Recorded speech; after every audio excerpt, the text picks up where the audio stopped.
Olá, bom dia.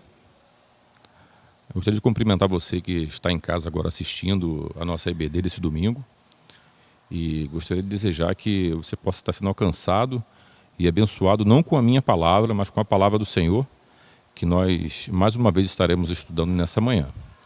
É sabido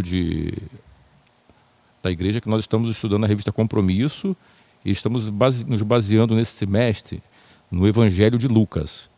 E nessa lição de hoje nós estaremos estudando o capítulo 9 e o capítulo 10 do Evangelho de Lucas, e já revisando com os irmãos que o Evangelho de Lucas é um evangelho que traz um relato da vida de Jesus bastante minucioso. A gente vê um trabalho bem interessante do escritor, do Dr. Lucas.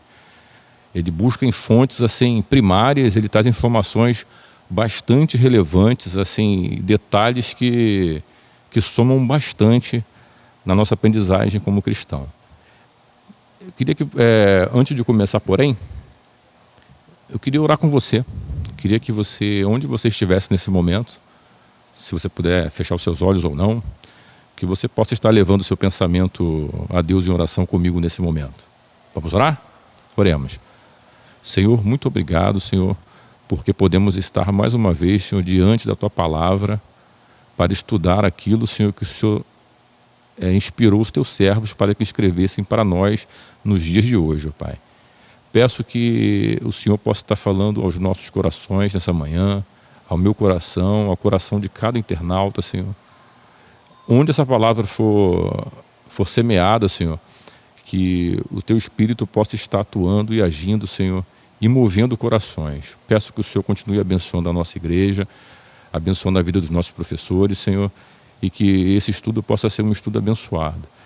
Muito obrigado por tudo que o Senhor tem feito em nossas vidas. Nós te pedimos e agradecemos em nome de Jesus. Amém.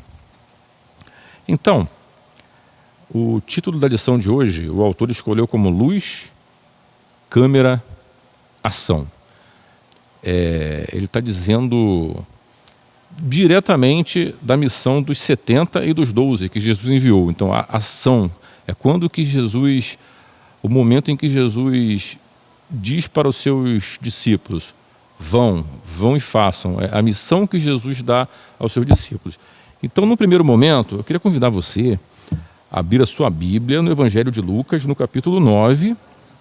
Nós vamos ler alguns versículos e, à medida que a gente for lendo, nós vamos comentando com os irmãos, tá?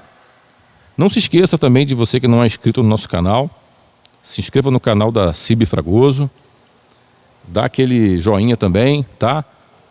Ativa o sininho de notícias também, de notificações, tá bom? Para você ficar a par dos nossos estudos. No nosso canal também você tem todos os estudos que já foram feitos na nossa EBD, tá? Que foram gravados. Você tem lá bastante material interessante para você. Fica o convite para você, tá bom? Então vamos lá. Lucas 9, Evangelho de Lucas 9. Vamos ler a partir do versículo 1, tá? A missão dos 12. E convocando os seus 12 discípulos, deu-lhes virtude e poder sobre todos os demônios, e para curarem enfermidades. E enviou-os para pregar o reino de Deus e para curar os enfermos. Então, interessante aqui, duas coisas. O imperativo, né? Jesus os enviou e disse, vão, curem os enfermos, né? Expulsem os demônios. E no versículo 2 diz uma coisa bastante interessante, Ele os enviou a quê? A pregar o reino de Deus. Então, uma pergunta interessante, uma pergunta que nós encontramos várias definições. Do que seria esse reino de Deus? O que é o reino de Deus? Primeiro, para que se haja um reino, é necessário que haja o quê? Primeiramente. Primeiro é necessário que haja um rei. Então a primeira coisa necessária para que haja um reino é que se haja um rei. E nesse contexto, quem é o nosso rei? É o próprio Cristo. Não é isso? Aquele que foi profetizado desde o Antigo Testamento pelo profeta Isaías, está escrito também no livro do Gênesis, em vários profetas do Antigo Testamento, inclusive o próprio João Batista, né? Profetiza a respeito de Jesus e reconhece sendo ele o Messias, o enviado, o próprio rei. E o que seria, o que esse reino, essa expressão, reino de Deus, causou naquele momento? Então, como a gente sabe, o contexto político do momento da vida de Jesus aqui, como humano, era o governo de Roma, né? Tem até uma passagem que a gente recorda de Jesus falando para os seus discípulos, dai a César o que é de César e dai a Deus o que é de Deus. Quando Jesus fala isso, ele está se referindo ao domínio romano, ao governo romano, dai a Roma, dai a César. Então, outra coisa interessante, vocês lembram que no ato da morte de Jesus foi colocada uma placa na sua cruz, certo? E na cruz, naquela placa, traduzindo, dizia o quê? Este é o rei dos judeus. Então essa palavra rei, reino de Deus, reino, Jesus o rei, o filho do homem, não é? O rei dos judeus, o filho de Davi, isso causava um certo incômodo, primeiramente aos próprios romanos. Por quê? Porque os romanos, essa expressão, um rei vindo dos judeus, poderia causar uma ideia de uma revolução política, porque afinal de contas os judeus eram dominados, não só os judeus, mas os povos conhecidos daquela região, viviam sob o jugo do domínio romano. Então, quando se fala em um homem que veio aqui e é chamado rei dos judeus, aquilo aquilo foi interpretado como uma ameaça ao rei. Não, nós temos que matar. Quem é esse homem que se levanta para, por exemplo, questionar a autoridade de César? Então Jesus, para aqueles romanos, ele constituía uma ameaça política. Então para os romanos, o rei, para eles, era um rei, a figura política, uma figura de um estadista. E a gente, quando lê a palavra do Senhor, a gente lê que não é isso. A palavra de reino aqui, de rei, seria aquele que governa, é o governo de Deus.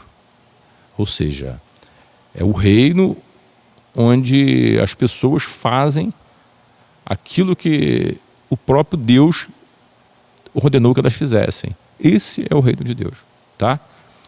Aí a gente lê a partir do versículo 7 um pouco dessa ameaça, ó. Herodes, o tetrarca, e João Batista.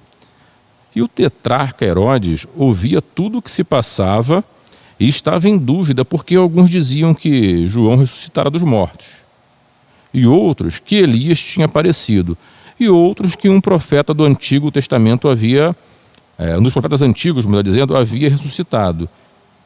E disse Herodes: a João mandei eu degolar. Quem, pois, é este de quem ouço dizer tais coisas? E procurava vê-lo. Então a gente já via aqui uma preocupação de uma autoridade. Como assim? Umas pessoas diziam que Jesus era João, outros que eram profeta, outros que era Elias, né? E esse próprio Jesus dizia que envia esses 12 discípulos para pregar o reino. Então daí a gente vê que essa palavra reino provocava um incômodo às autoridades daquele tempo, tá? Vamos seguir, vamos adiante. O autor da lição, como segundo tópico, ele diz: quem fará parte do seu reino? Aí ele deixa logo no começo do tópico uma linha bem interessante. Ele fala assim, ó: fará parte um grupo de pessoas que possuam uma fé que lhes façam depender de Jesus para a sua subsistência. Logo a seguir, para justificar essa afirmativa, nós vamos ler o capítulo 9 ainda, do versículo 10 em diante. E regressando os apóstolos, contaram-lhe tudo o que tinham feito. E tomando-os consigo, retirou-se para um lugar deserto de uma cidade chamada Betsaida. Sabendo a multidão, o seguiu, e eles os recebeu. e falava-lhes do reino de Deus, e sarava os que necessitavam de cura. E já o dia começava a declinar, e então, chegando-se ele aos 12, disseram-lhe: despede a multidão, para que, indo aos lugares e às aldeias em redor, se agasalhem e achem o que comer, porque aqui estamos em lugar deserto. Mas ele lhes disse: dai-lhes vós o de comer. E eles disseram: não temos senão 5 pães e 2 peixes, salvo se nós mesmos formos comprar comida para todo este povo. Porquanto estavam ali quase 5.000 homens. Olha que interessante, 5.000 pessoas. E tem um detalhe, né, que naquele momento as mulheres não eram contadas, nem as crianças. Então a gente imagina que tenham mais de 5.000 pessoas ali. Disse então aos seus discípulos: fazei-os assentar em ranchos de 50 em 50. E assim o fizeram, fizeram-os assentar, né? E tomando 5 pães e 2 peixes, olhando para o céu, os abençoou e os partiu e deu-os aos seus discípulos para o porem diante da multidão. Aí o detalhe interessante no versículo 17. Ele fala: todos comeram, e comeram todos, e saciaram-se, e levantaram-se do que sobrou 12 cestos de lixo. Então daí justifica-se, quem fará parte do seu reino? Fará parte um grupo de pessoas que possuam uma fé que lhes façam a depender de Jesus para a sua subsistência. Então a gente vê aqui que é uma coisa sobrenatural. Aquelas pessoas tinham uma necessidade real de ser atendida naquele momento.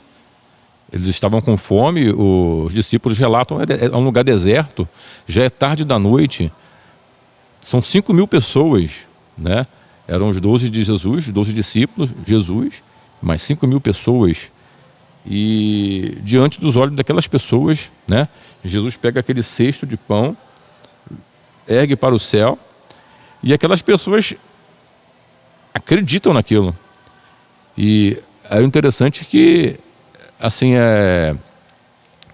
que sobrou muito mais do que tinha no início, né? Muito interessante. O texto fala que sobraram 12 cestos de lixo, de peixes, né? De comida. 12 cestos com pedaços. Então a gente vê assim o que é confiar na providência humana. E o autor reforça, né, que quem fará parte do reino são aquelas pessoas que confiam no Cristo, né, no seu rei para a sua subsistência. Então nós cremos, quando nós recebemos Jesus, como aquele Salvador, aquele que nos provém. Ele provém o nosso suprimento, o ar que nós respiramos, nós dependemos totalmente dele, né? Então aqueles que têm fé são essas pessoas que vão herdar esse reino, vão morar nesse reino, tá? Seguindo,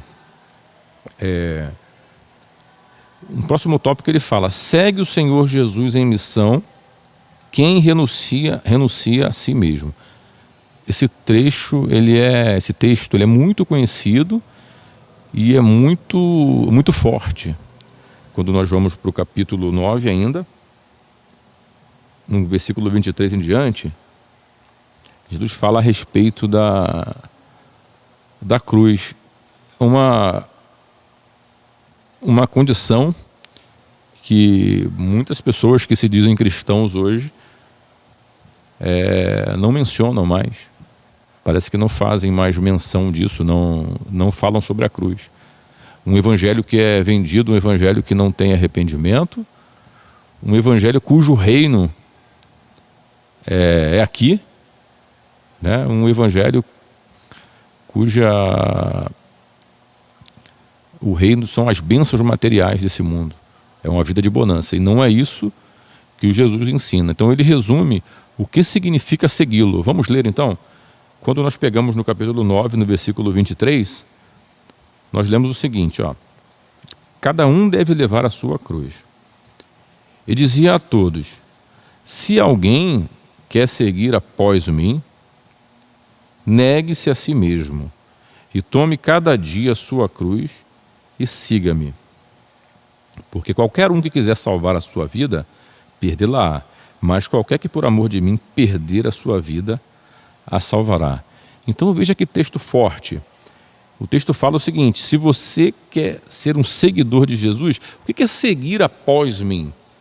Seguir após Jesus é justamente ser discípulo de Jesus. Se você quer ser meu discípulo, quer ser o discípulo é aquele seguidor, aquele que pratica aquilo que o seu mestre ensinou. Então, se você julga ser um seguidor de Jesus, a primeira coisa que você deve fazer é negar-se a si mesmo. O que significa negar-se a si mesmo? Nós sabemos que nós vivemos no mundo, nós somos sujeitos a tentações, nós somos sujeitos a isso, todos nós. E negar a si mesmo é negar a esses desejos, é deixar de fazer aquilo que eu julgo que seja o melhor para mim, ou que seja o mais prazeroso para mim, para abrir mão disso e seguir aquilo que Jesus manda fazer, a vontade de Deus, a vontade do próprio Cristo. Ele fala: negue-se a si mesmo e faça o que em seguida? Tome a sua cruz e siga-me. Então, o Evangelho incomoda bastante a gente escutar atualmente um Evangelho sem cruz, um Evangelho sem negar-se a si mesmo, um Evangelho hedonista, um Evangelho onde as pessoas seguem apenas pelos cestos de pão, peixes, entendeu? Um Evangelho onde as pessoas elas não seguem o Cristo por ser o Cristo, eles vão atrás simplesmente das bênçãos do Cristo. Pessoas vão atrás de Cristo como um amuleto, como um patuá.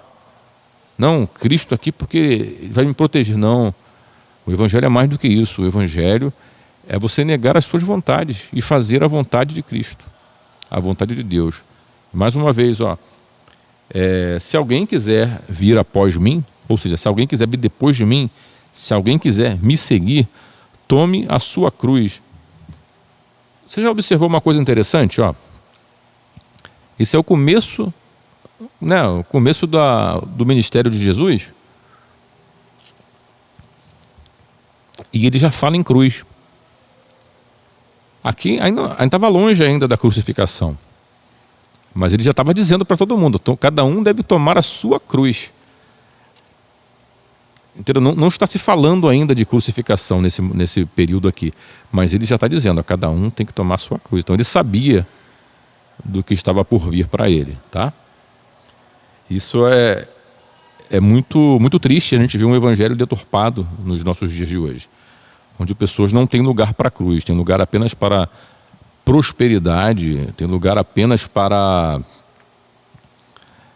as coisas que satisfazem o seu prazer, a sua carne. As pessoas querem fazer o reino de Deus as coisas que elas gostam. Entende? E está nítido aqui, está claro.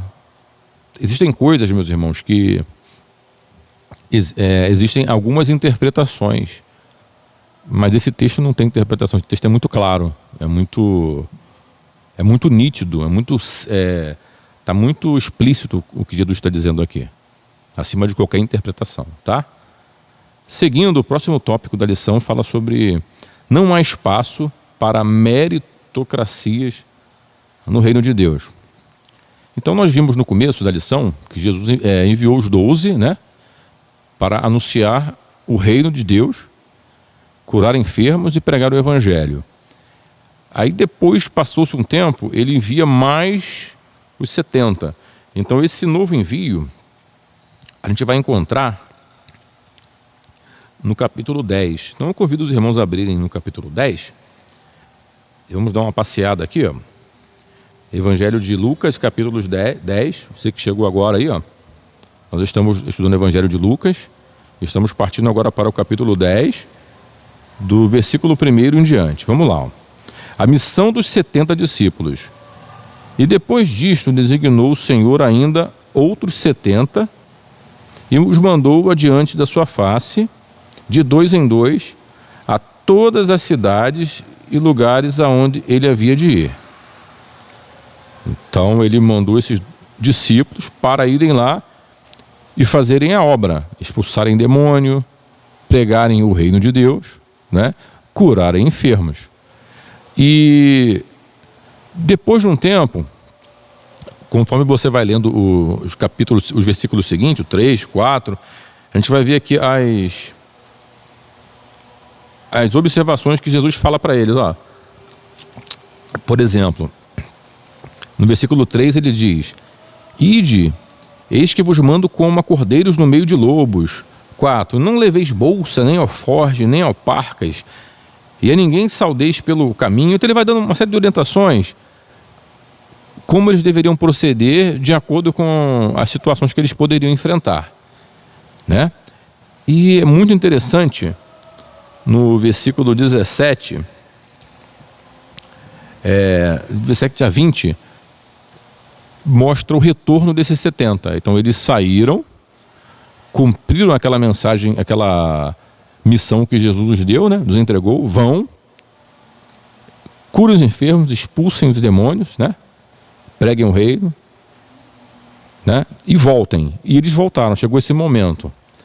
Aí, alguns ensinamentos importantes de Jesus a partir do versículo 17. E voltaram os 70 com alegria. E voltaram os 70 com alegria, dizendo: Senhor, pelo teu nome até os demônios se nos sujeitam. E disse-lhe, a Jesus falando para eles: Eu via Satanás como um raio cair do céu. Eis que vos dou poder para pisar em serpentes e escorpiões e toda a força do inimigo, e nada vos fará dano algum. Mas não vos alegreis, porque se vos sujeitem os espíritos. Alegrai-vos antes por estarem os vossos nomes escritos no livro da vida. Então, olha só, todos nós temos uma missão, nós temos as nossas aptidões, nós temos os nossos dons. E é muito prazeroso para nós, como seres humanos, quando nós saímos para cumprir a missão de Cristo, né? Que a nossa missão hoje é ir pregar esse evangelho, né? E quando a gente percebe que os frutos, né? Você prega e de repente, através do sermão que você pregou, pessoas se convertem a Cristo, né? Através do teu trabalho na igreja. Mas Jesus nos adverte da seguinte maneira: vocês não devem se alegrar simplesmente pela execução da tarefa de vocês, pelo trabalho. É claro que a gente se alegra, a gente fica feliz, mas ele quer dizer o seguinte: a motivação de vocês não deve ser essa. A alegria de vocês deve ser que os seus nomes, como vou ler literalmente, ó, no versículo 20, ó, na parte B: alegrai-vos antes por estarem os vossos nomes escritos nos céus. O que significa, meus irmãos? Jesus chegar para você e dizer assim, ó: se alegre porque o seu nome está escrito no céu. O meu nome e o seu nome estarem escritos no céu significa o quê? Que nós somos o quê? Nós fomos comprados, resgatados pela misericórdia, pela graça de Cristo. Não foi pela meritocracia, não foi pelo trabalho bem feito, entendeu? A gente não tem que se alegrar por isso. A nossa alegria não deve ser simplesmente pela execução do trabalho em si, mas pela nossa salvação. Eu gostaria de abrir um parêntese aqui e tentar só esclarecer um tópico que o autor botou aqui. Gostaria que você olhasse aí. No início da página 29, o autor ele faz referência a um outro autor. Só que eu gostaria de esclarecer esse tópico para não ficar confuso para os irmãos. O autor diz assim, ó: Warren Wisber vai narrar que, aí ele abre aspas, a nossa alegria não está no serviço nem na salvação, mas em nos sujeitar à vontade soberana do Pai Celeste, pois ele é o alicerce do serviço quanto à salvação. Então eu gostaria de observar para os irmãos aqui, para a gente não entender errado aqui, porque o texto diz o seguinte, que a nossa alegria, o Jesus disse isso, ó. Vou voltar lá para o versículo 20. Ele fala: alegrai-vos antes por estarem os vossos nomes escritos nos céus. Então, é só uma observação que parece, quando a gente olha o texto aqui, dá a impressão que o autor está dizendo que a nossa alegria não está na salvação, mas a alegria está na salvação. Eu queria dizer para os irmãos, confirmar que quando você pega o texto do autor aqui, dá uma impressão, ele fala assim, ó, a alegria não está no serviço nem na salvação. Só corrigindo, está na salvação, porque o próprio texto diz, no versículo 20, ó, alegrai-vos antes por estarem os vossos nomes escritos no céu. Então, os vossos nomes estarem escritos no céu quer dizer o seguinte: alegrai-vos pela sua salvação. Só para não ficar uma dúvida, né? Pode ser que dê essa impressão, né? Vamos seguir então em outro texto bastante conhecido. Eu estou seguindo aqui, os irmãos, a ordem dos textos do autor, porque esses 2 capítulos eles são muito grandes, são bem extensos e são muitos assuntos aqui. E alguns a gente está pulando, está frisando os que seriam mais assim importantes para a temática do estudo. No próximo tópico ele fala: falando em intimidade, vemos Maria que ficava aos pés de Jesus. É um texto bastante conhecido, mas vamos ler assim mesmo, né? Soma bastante. No capítulo 10, no versículo 38 em diante, está escrito assim: Marta e Maria.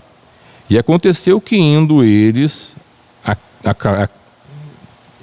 de caminho, entrou numa aldeia, e certa mulher por nome Marta o recebeu em sua casa.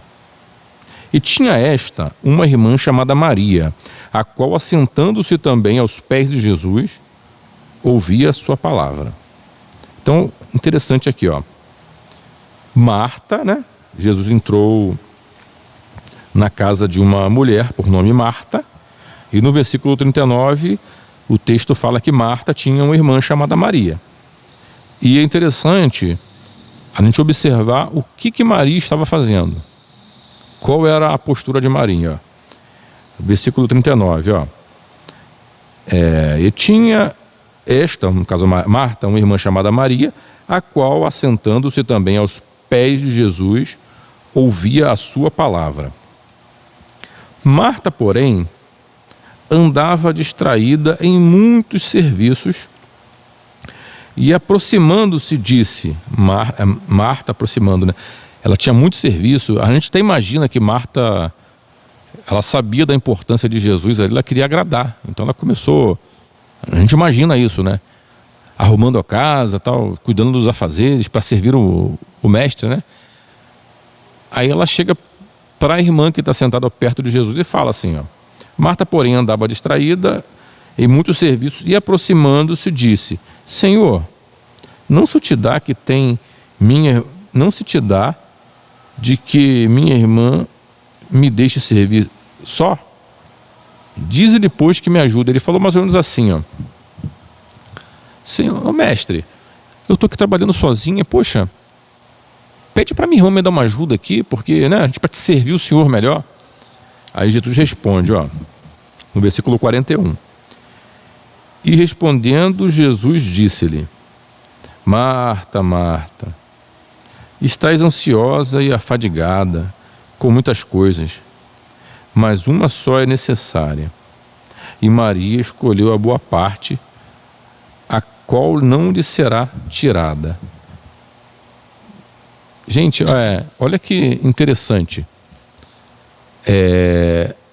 O mestre estava diante das duas, e a postura de uma era servir o mestre. Era interessante? Era.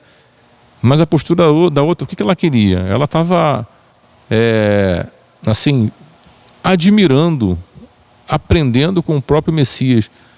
O que será que nós hoje, qual seria a postura nossa hoje, se Jesus estivesse fisicamente diante de nós? Nós nos ficaremos distraídos com nossos afazeres na igreja? Eu tenho que lecionar EBD, eu tenho que tocar um instrumento, eu tenho que pregar, eu tenho que operar o som, eu tenho que organizar um ensaio. Senhor, aguarda aí um pouquinho, que eu tenho muita coisa para fazer, eu tenho que transmitir o culto, né?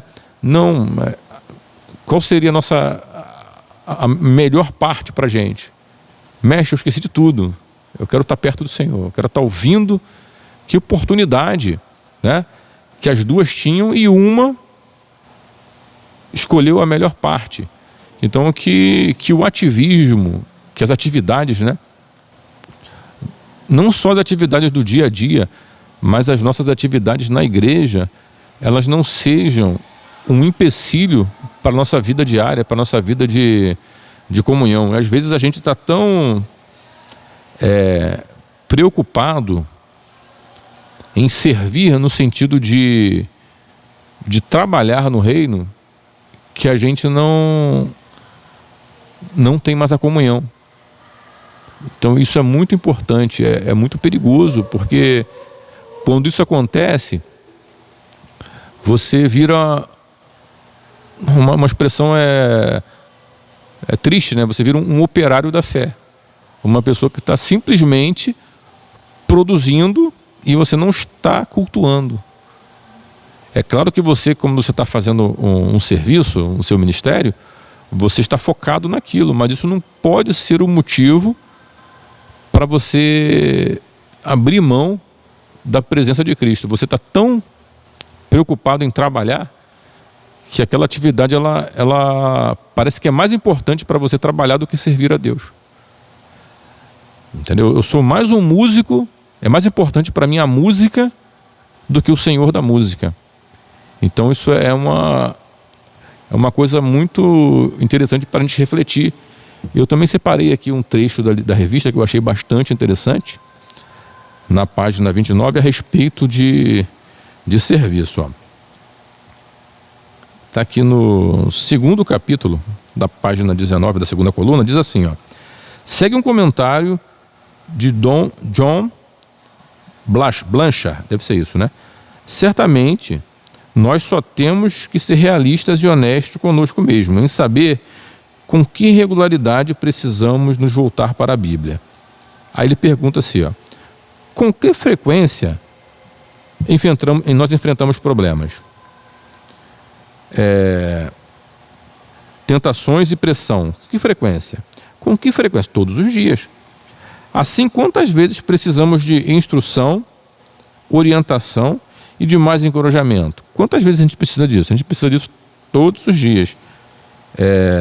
Resumindo, todas essas necessidades em algo ainda maior, reunindo todas essas necessidades em algo ainda maior, quantas vezes precisamos ver a face de Deus, ouvir a sua voz, conhecer o seu poder? A resposta a todas essas perguntas é a mesma, todos os dias.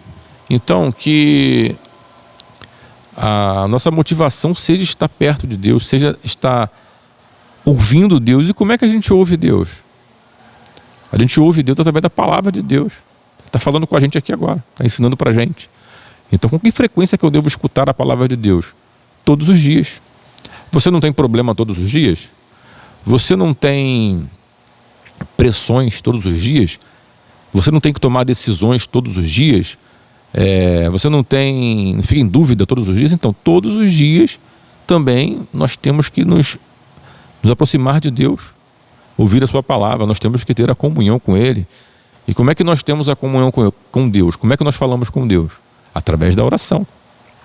Aí, mais abaixo, ele resume o pensamento de Moody, né, Dwight Moody. Ele fala o seguinte, assim como um homem não consegue comer o suficiente para 6 meses, ou inspirar de uma vez ar bastante para encher os seus pulmões e mantê-los vivos por uma semana, ele também não consegue armazenar a graça para o futuro.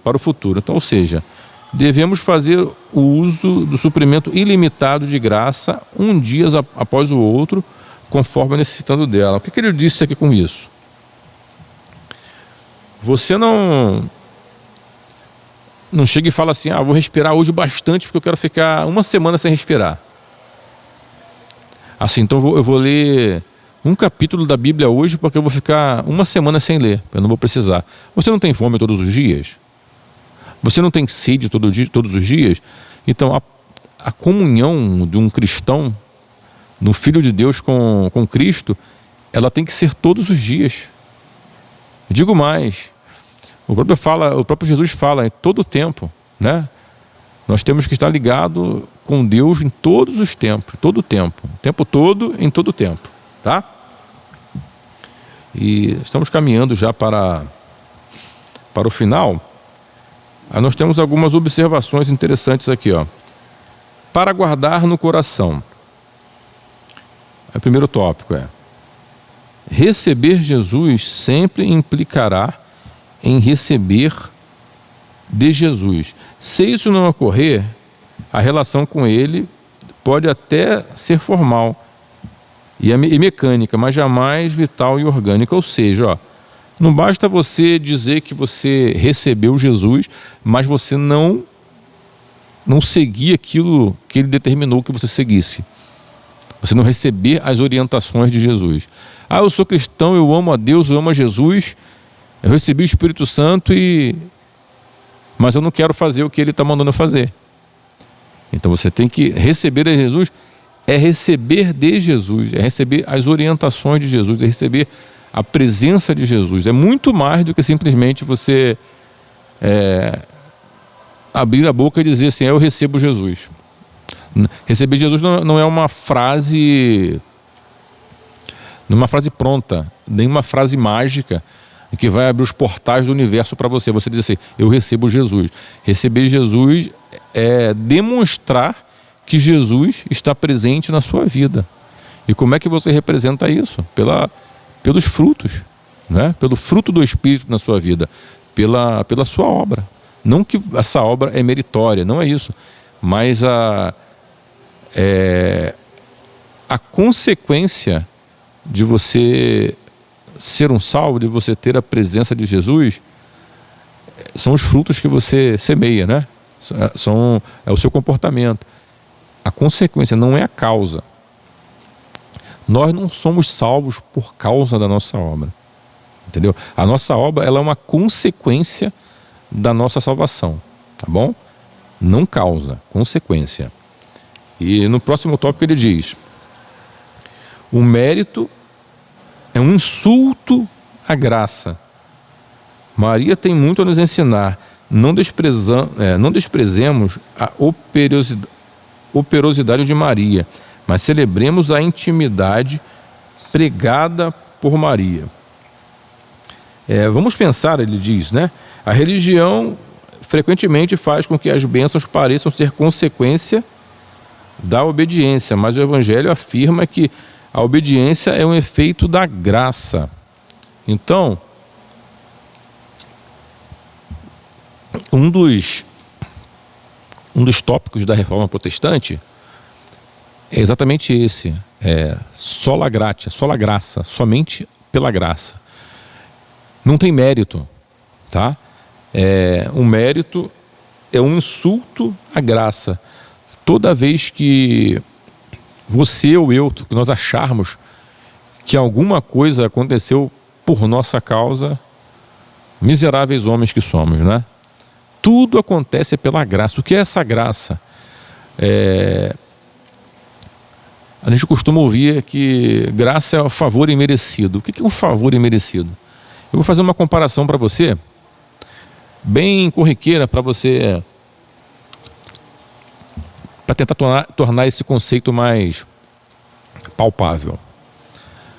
Sabe quando você vai no mercado, no shopping, aí tem alguma empresa lançando um produto novo, aí tem uma demonstração, aí uma pessoa serve para você aquele produto, ou então você chega no estabelecimento, aí tem aquele cafezinho no final, você quer um cafezinho? Aí você pergunta, quanto que é? A pessoa fala, não precisa pagar. Por quê?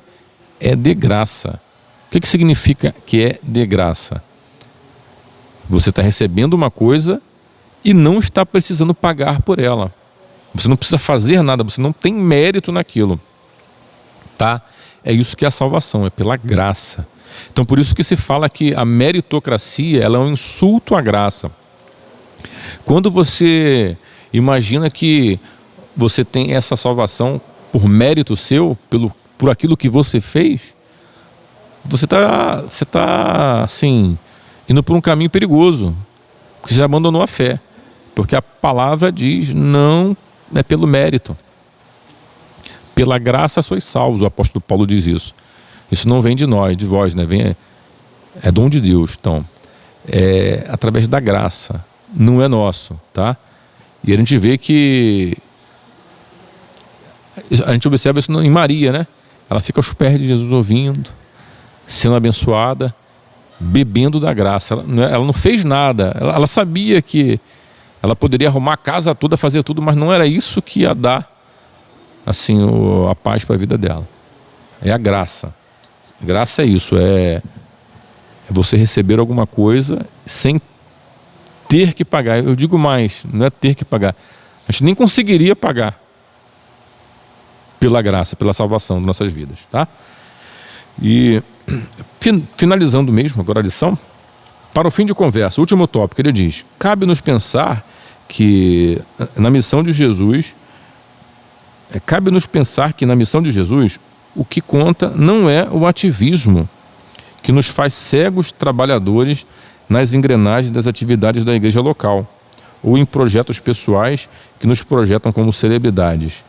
Mas o que caracteriza a ação de Jesus em nós e por nós é o testemunho da nossa comunhão desinteressada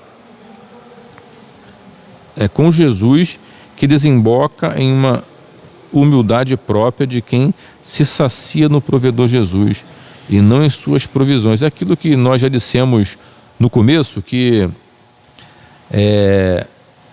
o perigo do ativismo na vida do crente, porque muitas pessoas colocam o seu ministério acima da sua própria comunhão com Deus e caem no risco de achar que se alguma coisa acontece é por sua competência, né? Não. Todo dom de Deus, todo dom, toda graça vem de Deus, entendeu? E é dada por Deus, então não é capacidade humana.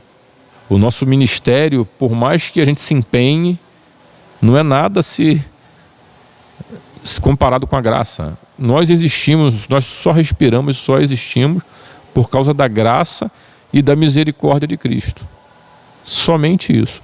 Então, meus irmãos, que eu desejo nessa manhã que o Senhor toque no seu coração, que o Espírito Santo haja na sua vida, na minha vida, e que nós possamos nos colocar assim à disposição de Cristo, à disposição do reino, que nós possamos atender a missão de Cristo, o envio que Ele nos deu. Ele deu uma missão para os 70, Ele deu uma missão para os 12, mas Ele também deu uma missão para mim e uma missão para você. E Ele nos orienta: vá, faça a sua missão, mas a sua alegria não está no seu ativismo, porque a obra não é sua. Se a gente faz alguma coisa, nós somos meros objetos, nós somos apenas vasos na mão do olheiro. Ele que faz a obra que Ele quer em nossas vidas. Então que nós possamos aprender a cada dia a ser dependente da ação de Deus, da ação do Espírito Santo em nossas vidas. E nós possamos estar prontos para obedecer o mandamento de Cristo. Nós possamos ir para todo mundo, para todas as nações, seja em Jerusalém, seja na Judéia, seja aqui no Rio de Janeiro, no Brasil, em todo mundo. Que nós possamos ir e pregar esse evangelho, um evangelho puro, um evangelho que não larga a cruz, um evangelho de renúncia, onde você renuncia os seus próprios desejos por amor àquele que se entregou por nós. Isso é o verdadeiro evangelho. Então que Deus possa abençoar a sua vida nessa manhã. Esse é o desejo do meu coração. Amém.